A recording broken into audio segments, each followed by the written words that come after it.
வேங்கவையில் குடிநீர் தொட்டியில் மனித கழிவு கலக்கப்பட்ட விவகாரத்தில் பயிற்சி காவலர் முரளிராஜா உட்பட மூவருக்கு தொடர்பு உள்ளதாக காவல்துறை குற்றப்பத்திரிகை தாக்கல் செய்த நிலையில் சுதர்ஷன் என்பவர் தனது குடும்பத்தினரிடம் பேசும் ஆடியோ வெளியாகி பரபரப்பை ஏற்படுத்தியுள்ளது.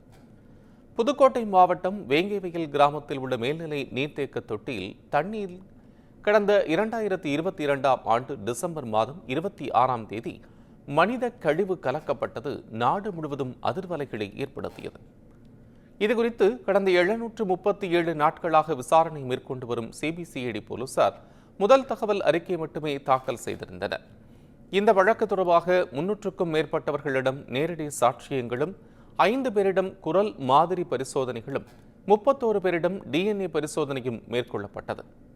இந்த நிலையில் குடிநீர் தொட்டியில் மனித கழிவு கலந்ததில் வேங்கவையிலைச் சேர்ந்த பயிற்சி காவலர் முரளிராஜா மற்றும் சுதர்ஷன், முத்துகிருஷ்ணன் ஆகிய மூவருக்கும் தொடர்பு இருப்பதாக புதுக்கோட்டை சிறப்பு நீதிமன்றத்தில் 20ஆம் தேதி குற்றப்பத்திரிகை தாக்கல் செய்யப்பட்டுள்ளதாக தமிழக அரசு சென்னை உயர்நீதிமன்றத்தில் தெரிவித்துள்ளது.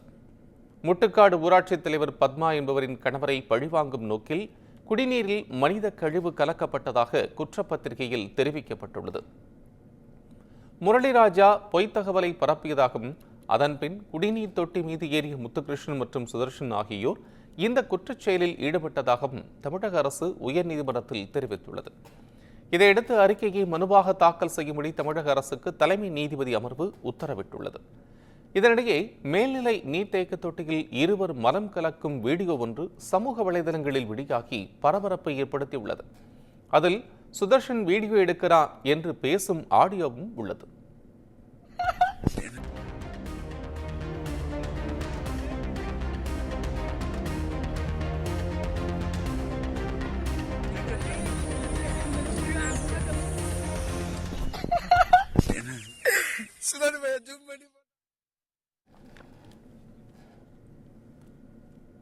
இந்நிலையில் தற்போது செல்போன் உரையாடல் ஆடியோ வெளியாகி மேலும் பரபரப்பை கிளப்பியுள்ளது.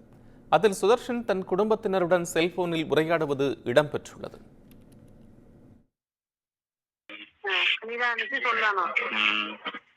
ஒத்துக்கவே கூடாது, ஒத்துக்கவே கூடாது, இது அழைச்சி பேசணும், அட்டுக்கானும் ஒத்துக்கவே கூடாது.